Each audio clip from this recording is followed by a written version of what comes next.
আজকে আমরা শুনব ওয়াফাত মুস্তাফা সাল্লাল্লাহু আলাইহি ওয়াসাল্লাম নবীজির ইন্তেকালের আলোচনাটা আমরা শুনব, যাতে আমাদের কাছে স্পষ্ট হয়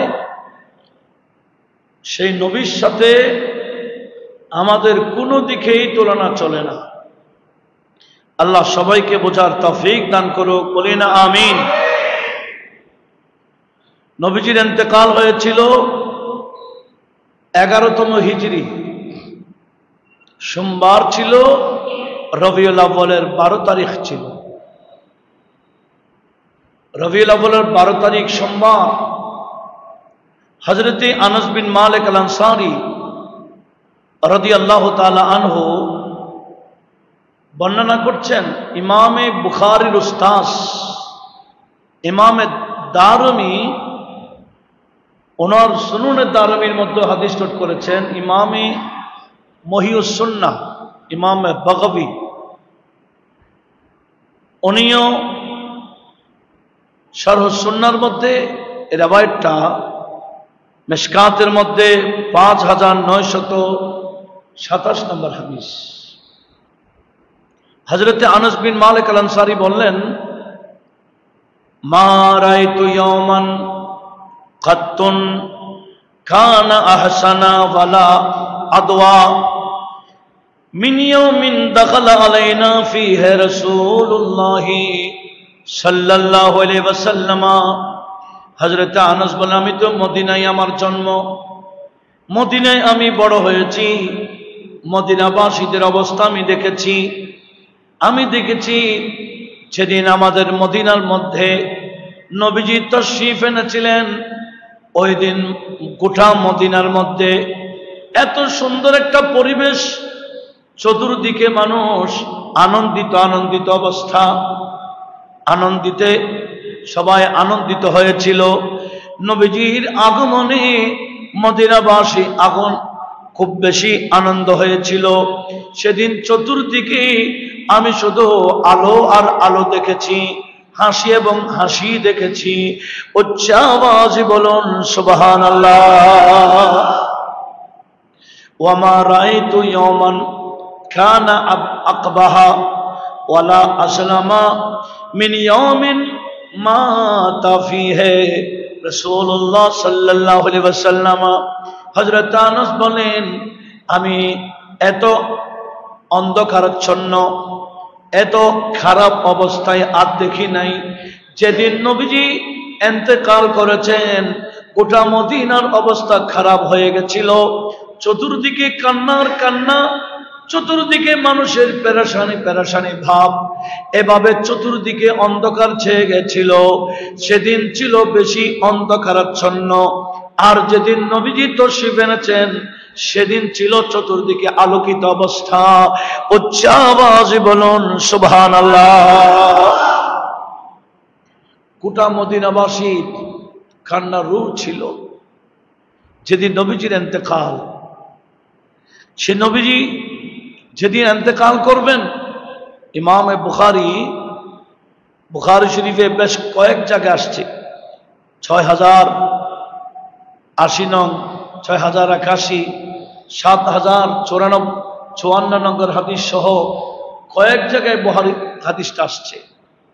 যেদিন আমার নবীজি ইন্তেকাল করবেন, নবীজি 17 দিন হুজরাতে ছিলেন, 17 দিন অসুস্থ অবস্থায় ছিলেন, নামাজ পড়াতে আসেন নাই।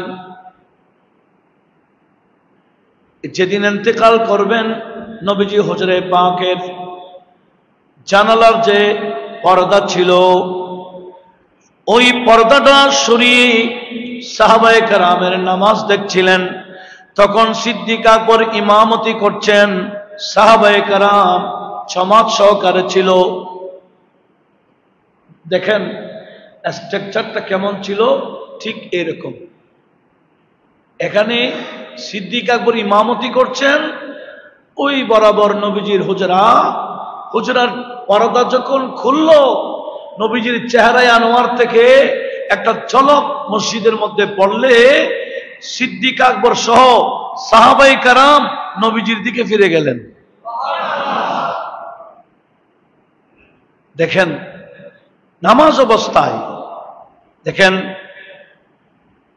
আমি রিওয়ায়াতটা পড়তেছি। আন আনাস ইবনে মালিক রাদিয়াল্লাহু তাআলা قال بينما هم في صلاة الفجر يوم الاثنين وابو بكر يصلي بهم। সিদ্দিক আকবর নামাজের ইমামতি করছিলেন। ওয়া রাসূলুল্লাহ সাল্লাল্লাহু আলাইহি ওয়াসাল্লাম কাশাবা সাতরা হুজরিহি, হুজরে পাকের পর্দা নবীজি সরাই নিলেন। ফানাজারা ইলাইহিম, নবীজি সাহাবায়ে কেরামকে দেখছিলেন ইনাদের নামাজটা কেমন ছিল। নবীজি ওনাদের নামাজ দেখতেছিলেন। ওহুম ফি সুফুফিস সালাতি, আর সাহাবায়ে কেরাম তখন জামাত চলাকালীন কাতারের মধ্যে ছিলেন। সুন্দর পরিবেশ দেখে সুম্মা তাবাসসামা রাসূলুল্লাহ সাল্লাল্লাহু আলাইহি ওয়াসাল্লাম, নবীজি যখন তাবাসসুম ফরমালেন, নবীজির থেকে নূরের একটা ঝলক যখন বের হলো, সিদ্দিক আকবর মনে করেছেন নবীজি আসতেছেন। সিদ্দিক আকবর দেরি করলেন না। ফানাকাদা আবু বকরিন আলা আকিবাইহি লিউসাল্লি সাফ, সিদ্দিক আকবর আর দেরি করলেন না, উনি আপন জায়গা থেকে পিছনে হাঁটা শুরু করলেন। উনি মনে করেছেন নবীজি আসতেছেন, নবীজি ইমাম হবেন, আমি পিছনে চলে যাই। উচ্চ আওয়াজে বলুন সুবহানাল্লাহ। এরকম কেউ ইমামতি করলে যতই বড় হুজুর আসুক, ইমামতি অবস্থায় আরেকজনকে সম্মান করা যাবে না।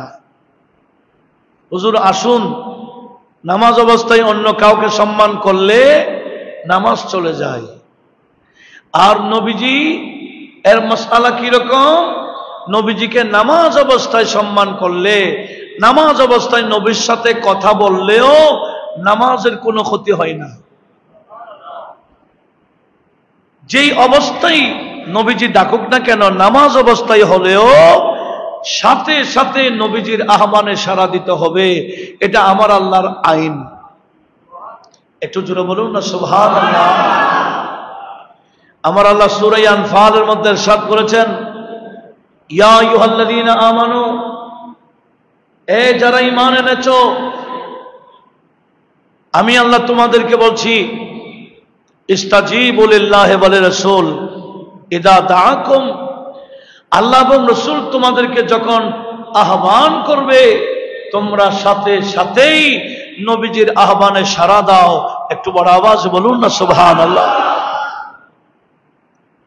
এই আয়াতের তাফসীরও বুখারী শরীফে আসছে, সূরা ফাতিহার তাফসীরও বুখারী শরীফে এই হাদিসখানা আসছে। হযরতে সাঈদ ইবনুল মুআল্লা রাদিয়াল্লাহু তাআলা, নবীজির সাহাবী, উনি বলছেন, কুনতু উসাল্লি, আমি নামাজরত ছিলাম। ফাদানি রাসূলুল্লাহ সাল্লাল্লাহু আলাইহি ওয়াসাল্লাম, আমার নামাজ অবস্থায় নবীজি আমার নাম ধরে ডাকলেন। ফালাম উজিবহু, আমি আহ্বানে সাড়া দিই নাই, কেন নামাজে ছিলাম। নবীজি কয়েকবার ডেকে চলে গেলেন, আমি আহ্বানে সাড়া দিই নাই। আমি নামাজের পরে নবীজির কাছে গেলাম, ইয়া রাসূলুল্লাহ, আপনি যখন আমাকে ডেকেছিলেন, কুনতু উসাল্লি, তখন আমি নামাজে ছিলাম। নবীজি বললেন, এ সাঈদ ইবনুল মুআল্লা, তুমি কি জানো না আমার আল্লাহ কি বলেছেন, ইস্তাজিবু লিল্লাহি ওয়া লিরাসূল ইযা দাআকুম, আল্লাহ বলেছেন আল্লাহ এবং রাসূল যখনই ডাক দিবে তখনই সাড়া দিতে হবে। নামাজ অবস্থায় হলো, নামাজ অবস্থায় আমাকে সাড়া দেওয়া লাগবে। উচ্চ আওয়াজে বলুন সুবহানাল্লাহ। এরকম নামাজ অবস্থায় কাউকে সাড়া দিলে নামাজ থাকবে? এই হাদিসের ব্যাখ্যাতে বুখারী শরীফের হাসিয়াতে আছে, ফাইন্না ইজাবাতা রাসূলিল্লাহ সাল্লাল্লাহু আলাইহি ওয়াসাল্লাম লা তুফসিদুস সালাহ, নবীজির আহ্বানে সাড়া দিলে নামাজ ভঙ্গ হয় না। একটু জোরে বলি। আর এখানে দেখেন, সিদ্দিক আকবর রাদিয়াল্লাহু তাআলা আনহু ইমাম, নবীজি হুজরায়ে শরীফে ছিলেন। পর্দা যখন নবীজি সরালেন, নবীজির চেহারা থেকে একটা নূরের ঝলক যখন বের হলো, সিদ্দিক আকবর রাদিয়াল্লাহু তাআলা আনহু মনে করেছেন যে নবীজি হুজরা থেকে বের হয়েছেন, ইমামতির জায়গায় আসতেছেন। উনি তাড়াতাড়ি ইমামতির জায়গা ছেড়ে কাতারে চলে যাচ্ছেন। উনি মনে করেছেন ইউরিদু আইয়া খুরুজা ইলা সালাত, নবীজি নামাজে বের হয়েছেন। ফাকালা আনাস ওয়া হুম আল মুসলিমুন আন ইফতিনু ফি সালাতিহিম ফারিহু বিরাসূলিল্লাহ সাল্লাল্লাহু আলাইহি ওয়াসাল্লাম।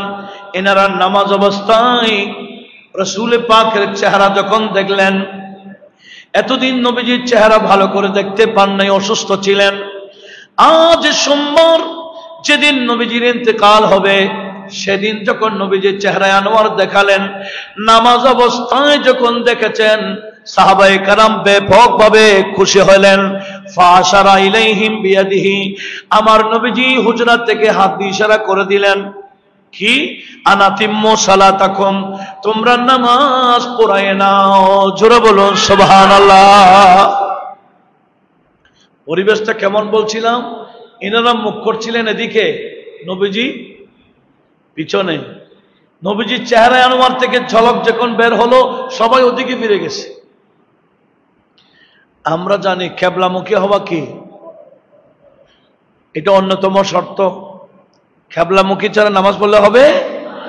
কিন্তু দেখেন, নবীজির দিকে ফিরে গেছেন সাহাবারা, কিন্তু শরীয়ত বলতেছে নামাজ ভঙ্গ হয় নাই। আর আমার নবীজি বলছেন নামাজ নতুন ভাবে বড় বলেন নাই, নবীজি বলছেন আতিম্মু সালাতাকুম, তোমরা বাকি নামাজ পড়াইয়া নাও। একটু জোরে বলি না সুবহানাল্লাহ। এরপরে সাহাবাদের সুন্দর দৃশ্য দেখলেন, নবীজি খুশি হলেন, এমনকি ওয়ার খাসাতারা, পর্দা ফেলে দিলেন, এবং ফাতওয়াফিয়া ফি ইয়াউমিহি, সেদিন নবীজি ইন্তেকাল করেছেন। একটু জোরে বলুন না সুবহানাল্লাহ। নবীজির ইন্তেকালের বিষয়টা অনেকে দেখেন, হুজুরের ইন্তেকালটা হয়েছে কি রকম। এই হাদিস খানা বুখারীতে সিদ্দিক আকবরের মানাকিব রয়েছে। হযরত আয়েশা সিদ্দিকা রাদিয়াল্লাহু তাআলা আনহা এই হাদিসটা বর্ণনা করেছেন কি, আন্না রাসূলুল্লাহ সাল্লাল্লাহু আলাইহি ওয়াসাল্লাম ওয়া আবু বকর ফি সালাহ, রাসূল পাক ইন্তেকাল করেছেন, সিদ্দিক আকবর কাছে ছিলেন না। সিদ্দিক আকবর অন্য জায়গায় ব্যস্ত ছিলেন। এদিকে নবীজি যখন ইন্তেকাল করলেন, সাহাবারা যখন বলাবলি করছেন মাতা রাসূলুল্লাহ, মাতা রাসূলুল্লাহ সাল্লাল্লাহু আলাইহি ওয়াসাল্লাম, নবীজি ইন্তেকাল করেছেন, এই কথা যখন বললেন, ফাকামা উমরু, হযরত ওমর দাঁড়িয়ে গেলেন, ইয়াকুল ওয়াল্লাহি মা মাতা রাসূলুল্লাহ সাল্লাল্লাহু আলাইহি ওয়াসাল্লাম। হযরত ওমর বলেন, না না, নবীজি মারা যায় নাই, নবীজি মারা যায় নাই। আমার অন্তর নবী মারা গেলেন এই কথা মেনে নিতে পারতেছে না। বললেন, ক্বালা উমরু ওয়াল্লাহি মা কানা ইয়াকাউ ফি কলবি ইল্লা যাকা, আমার কলবে শুধু আছে নবী মারা যেতে পারে না, নবী মারা যেতে পারে না, এটা আমার কলবে কেমন কেমন লাগতেছে। সেজন্য আমি দাঁড়াই গেলাম, নবীজি মারা গেছে এটা আমি বললাম না, না নবীজি মারা যান নাই। এইভাবে বলেন তো বললেন। শুধু তাই না, উনি বাড়িতে গিয়ে তলোয়ার নিয়ে আসছেন, বললেন কেউ যদি বলো নবীজি মারা গেছে, আমি ওমর তার পা হাত কেটে দেব। কেউ যদি বলো নবীজি মারা গেছে, আমি হাত পা কেটে ফেলবো। কেউ ভয়ে নবীজি মারা গেছেন কথাটা বলতে পারছেন না। কার কারণে? হযরত ওমরের হাতে কি? উনি নরম না গরম? কেমন গরম? আমার নবী বলেন, ওমর তোমাকে দেখলে ইবলিশও রাস্তা ঘুরাই দেয়। ইবলিশ আসতেছে, হযরত ওমর যাচ্ছেন, হযরত ওমরের মুখামুখি হয় না ভয়ে, ইবলিশ নিজেই রাস্তা ঘুরাই দেয়। দেখেন, এই সিদ্দিক ফারুক আজম যখন এভাবে রাগান্বিত অবস্থায় তলোয়ার নিয়ে বলছেন, কেউ যদি বলো নবীজি মারা গেছেন, আমি হাত পা কেটে ফেলবো, ভয়ে কে বলতে পারছে না।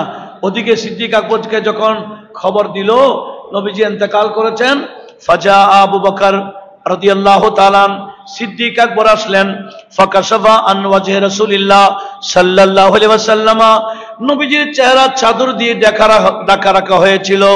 সিদ্দিক আকবর এসে নবীজির চেহারা থেকে চাদর সরালেন, ফাকাব্বালাহু, অতঃপর সিদ্দিক আকবর নবীর কোফালে একটা চুমু খাইলেন। জোরে বলুন। চুমু খাবার পরে ফাকালা বিআবি ওয়া উম্মি, হাদিস বুখারী শরীফ।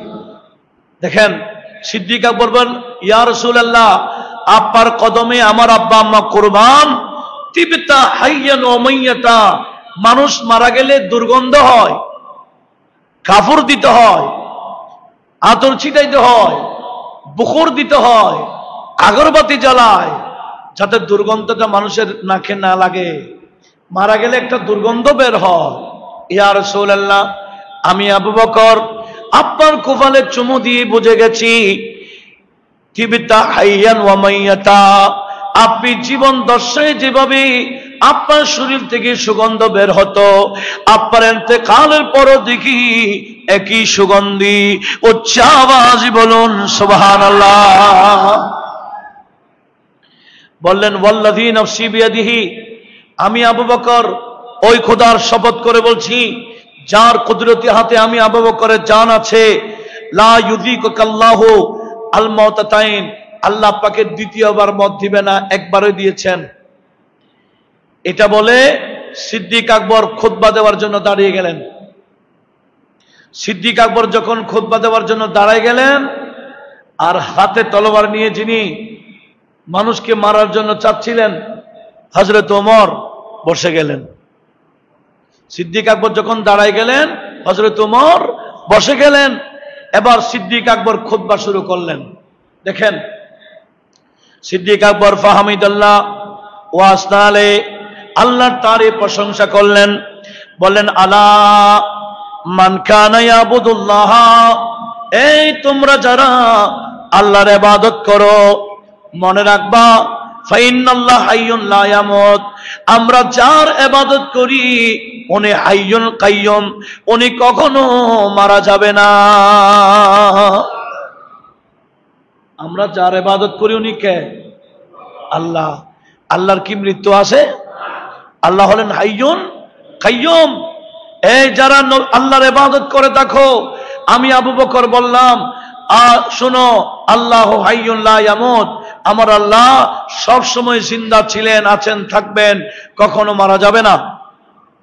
ওয়ামান কানা ইয়াবুদু মুহাম্মাদান, আর যারা মুহাম্মদ সাল্লাল্লাহু আলাইহি ওয়াসাল্লামের ইবাদত করো, আমি আবু বকর বলে দিলাম, ফাইন্না মুহাম্মদ সাল্লাল্লাহু আলাইহি ওয়াসাল্লাম কাদ মাতা, মুহাম্মদ সাল্লাল্লাহু আলাইহি ওয়াসাল্লাম মারা গেছেন। মুহাম্মদ সাল্লাল্লাহু আলাইহি ওয়াসাল্লাম মারা গেছেন। এবং মারা গেছেন এই কথা বলার জন্য সিদ্দিক আকবর কয়েকটা কোরআন শরীফের আয়াত তেলাওয়াত করলেন। সূরা জুমারের 30 নং আয়াত, আল্লাহ বলেন, ইন্নাকা মাইয়াতুন ওয়া ইন্নাহুম মাইয়াতুনা, ইয়া রাসূলুল্লাহ, আপনিও মারা যাবেন, তারাও মারা যাবে। আবার সূরা আলে ইমরানের 144 নম্বর আয়াত, যেখানে আমার আল্লাহ বলেন, ওয়ামা মুহাম্মাদুন ইল্লা রাসূল কদ খালাত মিন ক্বাবলিহির রাসূল, এই আল্লাহর বান্দাগণ, মুহাম্মদ সাল্লাল্লাহু আলাইহি ওয়াসাল্লাম একজন রাসূল, ওনার আগে যত রাসূল ছিলেন সবাই মারা গেলেন, অতঃপর উনিও মারা যাবেন। জোরে বলুন সুবহানাল্লাহ। সিদ্দিক আকবর যখন আয়াত দিয়ে বোঝাই দিলেন নবীজি মারা গেছে, এটা ঠিক, তখন ফারুক আজম বুঝে নিলেন, হ্যাঁ নবীজি মারা গেছেন। তো নবীজি মারা যাওয়া আর আমাদের মারা যাওয়া কি এক? নবীজির মারা যাওয়ার পরে দেখেন কি করলেন। এই রাওয়ায়াতটা আবু দাউদ শরীফ আসছে, তিরমিজি শরীফ আসছে। তিরমিজি শরীফ 1018 নম্বর হাদিস, মিশকাতও আছে।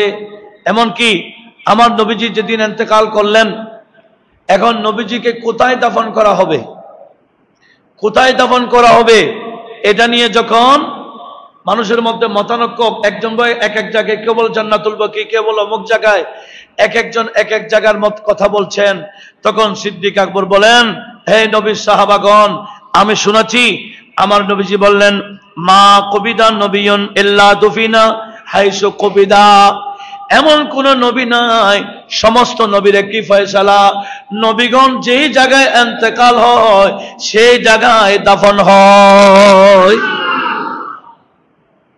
আমরা ঘরের ভিতরে মারা গেলে ঘরের ভিতরে দাফন করবে? হ্যাঁ, কিন্তু সমস্ত নবীদের ফয়সালা কি, নবীগণ যেখানে মারা যান ওনাদের দাফন সেখানেই হয়।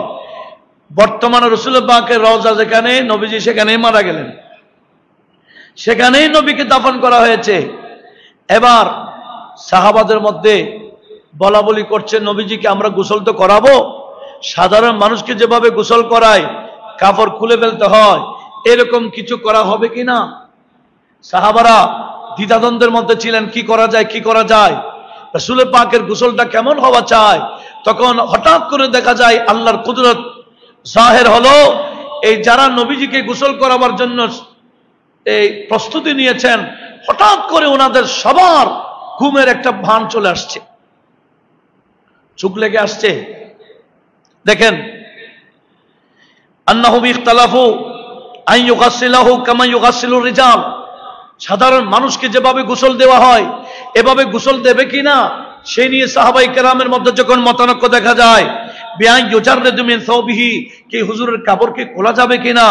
ফাখাযাহুমুন নওম, হঠাৎ করে দেখা যায় সবার ঘুম তারি হয়ে গেল, সবার ভিতরে একটা ঘুম এসে গেল।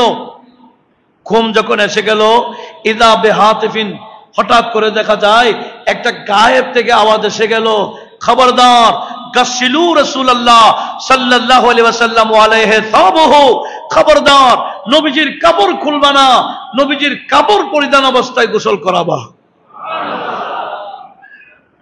আমাদের মারা গেলে যত বড় হুজুর হোক, কাপড় যেটা শরীরে ছিল, জামা যেটা শরীরে ছিল, এটা কি করে কাঁচি দিয়ে হলো কেটে বের করে ফেলে। কিন্তু নবীজির ইন্তেকালের পরে নবীজির গোসল মোবারক কেমন হচ্ছে, আল্লাহ গায়েব থেকে আওয়াজ দিচ্ছে, খবরদার রাসূল পাকের কাপড় খোলার জন্য চাচ্ছ না, না নবীজির এই কাপড় অবস্থায় গোসল দিবা। রাসূল পাককে গোসল দেওয়া হয়েছে কি অবস্থায়, শরীরে কাপড় ছিল এই অবস্থায়। এমনকি জানাজা কেমনে হলো, এই কাপড় পরিধান গোসল দেওয়ার পরে যখন যেভাবে পারেন ওনারা সুন্দর করে কি দিলেন, কাপড় দিলেন। কাপড় দেওয়ার পরে এখন কি করা যাবে, দেখেন দলে দলে প্রথমে পুরুষরা আসছে হুজুরে পাকের মধ্যে। রাসূল পাকের, আমরা মারা গেলে তো জানাজা হয়, ঘরের বাহির থেকে নিয়ে যাওয়া হয়, কিন্তু নবীজির ইন্তেকালের পরে ওখানে কাছেই গোসল, সেখানেই দাফনের, যে ওই রুম থেকে বের করা হয় নাই, ওই রুমের মধ্যেই রাখা হলো, ঘর থেকে বের করা হয় নাই, নবীজির সেখানে রাখা হলো। আর সাহাবায়ে কেরাম একা একা গিয়ে রাসূল পাককে শুধু ঘুরে সালাত ও সালাম দিয়ে বের হয়ে গেছে, এদিকে ঢুকেছে ওদিকে ঘুরে সালাত ও সালাম দিয়ে বের হয়ে গেল। এভাবে 3 দিন পর্যন্ত শুধু সালাত ও সালাম চলছিল। আমরা জানি মানুষ মারা গেলে সালাম দেওয়া যায় না। কোন ময়্যতকে দেখতে গেলে সালাম দেন নাকি? হ্যাঁ, ময়্যতকে দেখতে গেলে সালাম দেন। কিন্তু নবীজি তো মারা গেছে, কিন্তু কি রকম বলে, তোমার মত নবীর মত এক না, তুমি মারা গেলে সালাম দেওয়া যাবে না, কিন্তু নবীজি ইন্তেকালের পর 3 দিন শুধু সালাত ও সালাম চলছিল। একটু বড় আওয়াজে বলি না সুবহানাল্লাহ। এগুলা জানার দরকার আছে কিনা? 3 দিন পর্যন্ত প্রথমে পুরুষরা গিয়েছিলেন, একা একে গিয়ে লাইনে লাইনে গিয়ে সালাত ও সালাম পেশ করে করে বের হয়ে গেলেন। পুরুষরা যখন শেষ পর্ব, মহিলারা ঢুকেছেন, মহিলারা সালাম দিয়ে বের হয়ে গেলেন। মহিলাদের পর্ব যখন শেষ, এবার বাচ্চাদের পর্ব শুরু হলো। বাচ্চারা দল ঢুকে নবীজির ওই হুজরে পাকে ঢুকে সালাত ও সালাম পেশ করে করে বের হয়ে গেলেন। এটাই ছিল নবীজির জানাজার নামাজের পদ্ধতি। উচ্চ আওয়াজে বলুন সুবহানাল্লাহ। আমরা জানাজা কি জন্য পড়ি? গুনাহ মাফ চাওয়ার জন্য। জানাজার ব্যবস্থা কেন বলেন তো? আল্লাহুম্মা গফির হাইয়ানা ওয়া মাইয়াতানা পড়ি না, এই গুনাহ মাফ চাওয়ার জন্য জানাজার পদ্ধতি। তো নবীজির জন্য এরকম জানাজার দরকার আছে? নবীজির কি কোনো গুনাহ ছিল? হ্যাঁ না গুনাহ ছিল? কিছু বান্দারা তাফসীর করেছে সূরা নসরের মধ্যে ওয়াস্তাগফিরুহু বলেছেন, আল্লাহ বলেছে না, নবীজি অনেক ভুল ত্রুটি করে ফেলেছেন, সেজন্য আল্লাহ নবীকে ক্ষমা চাইতে বলেছেন। এগুলা সম্পূর্ণ মন গড়া ব্যাখ্যা। এই ব্যাখ্যার সাথে কোরআন সুন্নাহর কোনো মিল। আমার আল্লাহ সূরা ফাতিহার 2 নম্বর আয়াতে বলেছেন, ইয়া রাসূলুল্লাহ, আপনার আগেও কোনো গুনাহ নাই, আপনার পরেও কোনো গুনাহ নাই। আপনি হলেন মাসুম, নিষ্পাপ, আপনার কোনো গুনাহ নাই। সেজন্য গুনাহ মাফ করাবার জন্য আমাদের মতো জানাজার পদ্ধতিও নবীর জন্য করা হয় নাই। নবীজির জানাজা কেমন ছিল? শুধু সালাত ও সালাম দেওয়া হয়েছে। একটু বড় আওয়াজে বলুন মারহাবা। দেখেন, এনারা এরকম জানাজা পড়ে পড়ে বের হয়ে গেলেন। বের হওয়ার পরে এবার নবীজিকে হযরতে আবু তালহা আল আনসারী রাদিয়াল্লাহু তাআলা আনহু, যিনি প্রায় কবর উনি খনন করতেন, নবীজির কবর শরীফ উনি খনন করলেন। আর সেখানে হযরতে আলী রাদিয়াল্লাহু তাআলা, হযরতে ফাদল ইবনে আব্বাস, হযরতে কাসম বিন আব্বাস, এনারা দুজন নামলেন। আনসারীদের মধ্যে একজন এসে গেলেন, ওনার নাম হযরতে ওস বিন হৌলি আল আনসারী। উনি বললেন, এখানে তো আনসারী একজনও নাই, নবীজির রওজা শরীফে নামাবার জন্য সব আপনারা থাকলে কেমনে হয়? আমাদের একটা অংশ তো আছে, আমাদের মধ্যে একজনকে দেন না? হযরত আলী বলে, ঠিক আছে তুমি আসো, আনসারীদের পক্ষেই নবীজির কবর শরীফে তুমি নামো। হযরতে ওস বিন হৌলি উনিও নামলেন। এবার নবীজিকে কবরস্থ করা হলো। জোরে বলুন সুবহানাল্লাহ। নবীজিকে কবর শরীফে রাখা হলো, সব ঠিক আছে। আর যখন এদিকে নবীজির ইন্তেকালের টাইম আসছে, হাদিসটা দেখেন ইমামে বাইহাকি দালাইলুন নবুয়তের মধ্যে 5384-তে, আবার মিশকাতের মধ্যে 5957 নং হাদিস। হযরত ইমামে জাফর সাদেক, ওনার আব্বা ইমাম বাকের থেকে, ইমামে বাকের হযরত ইমামে জৈনুল আবেদিন থেকে, হযরত ইমামে জৈনুল আবেদিন ইমামে হুসাইন ইবনে আলী রাদিয়াল্লাহু তাআলা থেকে এই হাদিসটা বর্ণনা করেছিলেন যে, আমি কি তোমাদেরকে বলবো না নবীজির ইন্তেকালের দিন কেমন হয়েছিল? বলে, হ্যাঁ বলুন। তখন উনি বলতেছেন কি, আলা উহাদ্দিসুকা আন রাসূলিল্লাহ সাল্লাল্লাহু আলাইহি ওয়াসাল্লাম قال بلى حدثنا عن ابي القاسم قال لما مرض رسول الله صلى الله عليه وسلم اتاه جبرائيل। দেখেন, নবীজির ইন্তেকালের টাইম যখন হলো, হযরত জিবরাইল আসছেন। আসার পর বলে, ইয়া রাসূলুল্লাহ, ইন্নাল্লাহ আরসালানি ইলাইকা তাকরীমান লাকা ওয়া তাশরীফান লাকা খাসাতান লাকা ইয়াসআলুকা আম্মা হুয়া আলামু বিহি মিনকা। ইয়া রাসূলুল্লাহ, আমি জিবরিলকে আল্লাহ পাঠিয়েছেন, অথচ আল্লাহ ভালো জানেন, এরপরও আপনার থেকে জানতে চেয়েছেন আপনি কি আল্লাহর আহ্বানে সাড়া দিবেন? আল্লাহ আপনাকে নিয়ে যেতে চাচ্ছেন, আপনি কি আল্লাহর আহ্বানে সাড়া দিবেন? তখন জিবরিলকে যখন বললেন, বলে ঠিক আছে জিবরিল, আমি আল্লাহর আহ্বানে সাড়া দিব, তো আমার উম্মতের অবস্থা কি হবে? এতদিন তো আমি আমার উম্মতরা সমস্যায় বললে আমার কাছে আসতো, আমি এদের জন্য সমস্যা বললে আমি সমাধান করতাম, এখন আমার উম্মতের কি অবস্থা হবে বলো? বলে ঠিক আছে, আমি আল্লাহর থেকে আবার জানতে যাই। জিবরিল এসে বলে, ইয়া রাসূলুল্লাহ, ইন্নাল্লাহা ইউকরিউকা সালাম, আল্লাহ আপনাকে সালাম দিয়েছেন, বলেছেন আপনি উম্মত নিয়ে টেনশন করার দরকার নাই। যে সমস্ত উম্মত আপনার পিছনে চলবে, আপনার শরীয়ত মোতাবেক চলবে, আপনার সুন্নাত মোতাবেক জীবন গঠন করবে, আল্লাহ বলেছেন আপনার খাতিরে এদেরকে আমার আল্লাহ জান্নাত দান করবেন। এদের ব্যাপারে টেনশন রাখার কোনো দরকার নাই। এমনকি জিবরিল এভাবে কথা বলতে বলতে হঠাৎ করে দেখা যায় একজন ফেরেশতা এসে গেলেন, ওনার নাম ছিল ইসমাঈল। ফেরেশতার নাম ইসমাঈল। ফেরেশতা কিভাবে আসলেন একটু লক্ষ্য করুন।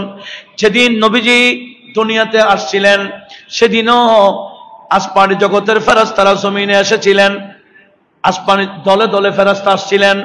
নবীজির ইন্তেকালের দিনও ওই ফেরেশতা ইসমাঈল নামক ফেরেশতারা আলামিয়াতে আলফে মালাকিন, ওনার আন্ডারে 1 লক্ষ ফেরেশতা নিয়ে আসছেন। ওয়া কুল্লু মালাকিন আলামিয়াতে আলফে মালাক। দেখেন, 1 লক্ষ ফেরেশতার মধ্যে প্রতিটা ফেরেশতার আন্ডারে 1 লক্ষ লক্ষ ফেরেশতা ছিল। জোরে বলুন সুবহানাল্লাহ। কয়জন ফেরেশতা একটু গণেন তো দেখি। 1 লক্ষ ওনার নেতৃত্বে আসছেন, আবার প্রতি ফেরেশতার আন্ডারে 1 লক্ষ। তো 1 লক্ষকে গুণ দিয়ে 1 লক্ষকে গুণ দেন, 1 লক্ষকে 1 লক্ষ দিয়ে গুণ দিলে কত হয়? যা হয় এরই 1 লক্ষ ফেরেশতা নামলেন নবীজির ইন্তেকালের দিন। প্রতি ফেরেশতার আন্ডারে আরো 1 লক্ষ আর 1 লক্ষ করে করে ফেরেশতা ছিল। গোটা জমিন আসমান ফেরেশতা ভরপুর হয়ে গেল। নবীজির ইন্তেকাল হবে, নবীজির রূহ মুবারক কবজ হবে। এরপর হযরতে মালাকুল মউত এসে আমার নবীকে সালাম দিলেন, বললেন, ইয়া রাসূলুল্লাহ, আল্লাহ আমাকে পাঠিয়েছেন, আমাকে হুকুম দেওয়া হয়েছে আপনার আনুগত্য করার জন্য। আপনি যেটা বলবেন আমি মালাকুল মউতকে বলেছেন সেটা করার জন্য। আমাদের কারো মওতের সময় এরকম কিছু হবে? বলে, ইয়া রাসূলুল্লাহ, আমাকে আল্লাহ বলেছেন কি, আমার তানি আন আকবিদা রুহাকা ফাকাবিতু, আপনি যদি অনুমতি দেন আপনার রূহটা কবজ করার জন্য, তখন আমি কবজ করব।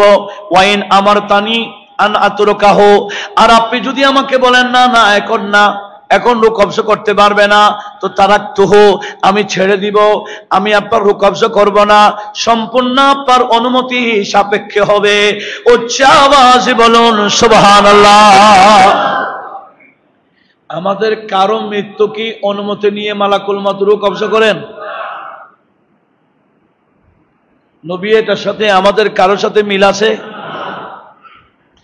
তো নবীজি বললেন, ইয়া মালাকাল মউত নাম বিযালিকা উমিরতা ওয়া উমিরতু আন আতিয়াকা।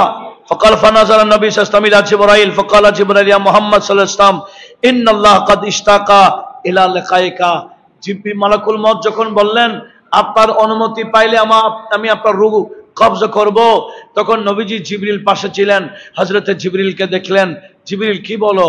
তখন জিবরিল বলে, ইয়া রাসূলুল্লাহ, ইন্নাল্লাহ কাদ ইশতাকা ইলা রাকাইকা, আল্লাহ তো আপনার রূহ মুবারক নিয়ে যাওয়ার জন্য অনেক সাজিয়ে আসমান সাজালেন, জমিন সাজালেন, ফেরেশতাদের বহর পাঠিয়ে আপনার রূহটাকে নিয়ে যাওয়ার জন্য আমার আল্লাহ অধীর আগ্রহে আছেন। আপনার রূহ মুবারকটাকে নিয়ে যাওয়ার জন্য মিছিল করছেন, মিছিল, ফেরেশতাদের মিছিল আছে, জুলুস চলছে। আপনার রূহ মুবারকটাকে নিয়ে যাওয়ার জন্য আমার আল্লাহ অধীর আগ্রহে আছে। তখন ফাকাল নবী সাল্লাল্লাহু আলাইহি ওয়াসাল্লাম লিমালাকুল মউত উকবুত লিমা উমরিতা বিহি, ঠিক আছে আয় মালাকুল মউত, তোমাকে যেই হুকুম দেওয়া হয়েছে তুমি তোমার হুকুমটা পালন করো। হযরতে মালাকুল মউত নবী পাকের রূহ মুবারকটাকে কবজ করলেন। একটু বড় আওয়াজে বলুন না সুবহানাল্লাহ।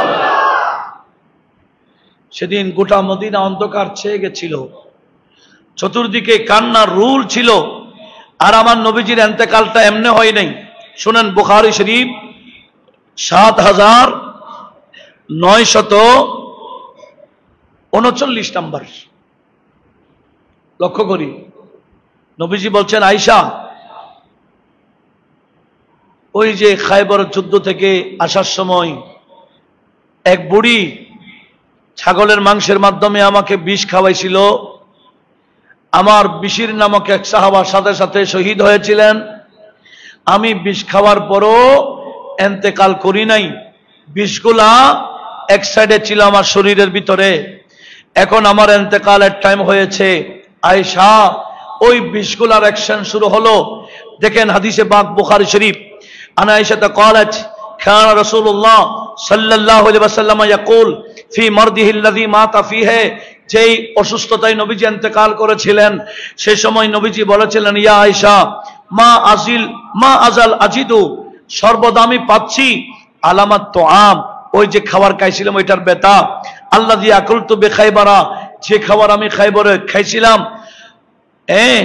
তারপরে ও আবার ওয়াজাদতু ফিহি ইনকাতাউ আবরহামি, নবীজি বলছেন ওয়া ইনকাতাউ আবহারি, এই আয়েশা শুনো, বিষগুলা এমন অ্যাকশন করছে আমার ভিতরের আঁতগুলা ছিঁড়ে যাচ্ছে, এরকম ব্যথা হচ্ছে। মিন যালিকা সাম মানে বিষ, ওই বিষের আঘাতে আমার ভিতরে আঁতি কেটে যাচ্ছে, এরকম লাগে, এত কষ্ট হচ্ছে। ওই বিষের আক্রমণে নবীজির ইন্তেকাল, যার কারণে আমার আল্লাহ নবীকে মাকামে শাহাদাত দান করেছেন। নবীজিকে আমার আল্লাহ শহীদের মর্তবা দিয়েছেন। শহীদরাও মরানা জিন্দা, জিন্দা। আর নবীরা তো শহীদদের উপরের স্তরের, শহীদদের উপরে হচ্ছে সিদ্দিক, সিদ্দিকের উপরস্থ হচ্ছে নবীগণ। শহীদরা যদি জিন্দা হয়, আরো উপরের স্তরে নবীগণ, ইনারা কি মরানা জিন্দা? দেখেন আমার নবীজি ওই বিষের আঘাতে নবীজির ইন্তেকাল হয়েছিল। আর নবীজির ইন্তেকালের পরে সিদ্দিক আকবর রাদিয়াল্লাহু তাআলা আনহু সুন্দর করে বুঝাই দিয়েছেন নবীজি মারা গেছেন। আর 2.5 বছর পরে যখন সিদ্দিক আকবর ইন্তেকাল করবেন, লক্ষ্য করুন, আল্লামা সুয়ুতি খসায়েসুল কুবরাতে নোট করেছেন, খুব গভীরভাবে খেয়াল করুন, যে সিদ্দিক আকবর সাহাবায়ে কেরামের সামনে খুতবা দিয়েছিলেন, তোমরা কি মুহাম্মদ সাল্লাল্লাহু আলাইহি ওয়াসাল্লামের ইবাদত করো? মুহাম্মদ সাল্লাল্লাহু আলাইহি ওয়াসাল্লামের ইবাদত করলে মুহাম্মদ সাল্লাল্লাহু আলাইহি ওয়াসাল্লাম মারা গেছেন। আমরা কারো মুহাম্মদ সাল্লাল্লাহু আলাইহি ওয়াসাল্লামের ইবাদত করি না, আমরা ইবাদত করি কার? আমরা যার ইবাদত করি উনি মারা যায় না, বিদায় আল্লাহ কখনো মারা যাবেন না। এই বক্তব্য যিনি দিয়েছিলেন, কোরআন হাদিস দিয়ে ব্যাপকভাবে প্রমাণ দিয়ে দিয়ে সিদ্দিক আকবর নবীজি ইন্তেকাল করেছেন, এইটি প্রমাণ দিয়েছিলেন। ঠিক 2.5 বছর পরে যখন সিদ্দিক আকবর ইন্তেকাল করবেন, হযরতে সিদ্দিক আকবর আলীকে ডাকলেন, আয় আলী, আপনি না নবীকে গোসল করাইছিলেন ইন্তেকালের পর? বলে হ্যাঁ। বলে আলী, আমি তো মারা যাওয়ার সময় হয়ে গেছে, আমি মারা গেলে আপ্পার হাতে আমি আবু বকরকে গোসল করাবেন, আপ্পার হাতে আমাকে কাফন পরাবেন। দেখেন বর্তমানে অনেক শিয়া আছে, শিয়া যে সিদ্দিক আকবরের সাথে মাওলা আলীর সাথে কি করে দেয়, বিপরীতমুখী করে দেয়। অথচ সিদ্দিক আকবর ইন্তেকালের সময় হযরত আলীকে ওসিয়ত করছেন কি, যে আমি মারা গেলে তুমি গোসল করাবা, কাফন পরাইবা, নয় আমার জানাজা হওয়ার পরে তুমি আলীর নেতৃত্বে আমার লাশটাকে নবীজির রওজা শরীফের বাহিরে রাখবা।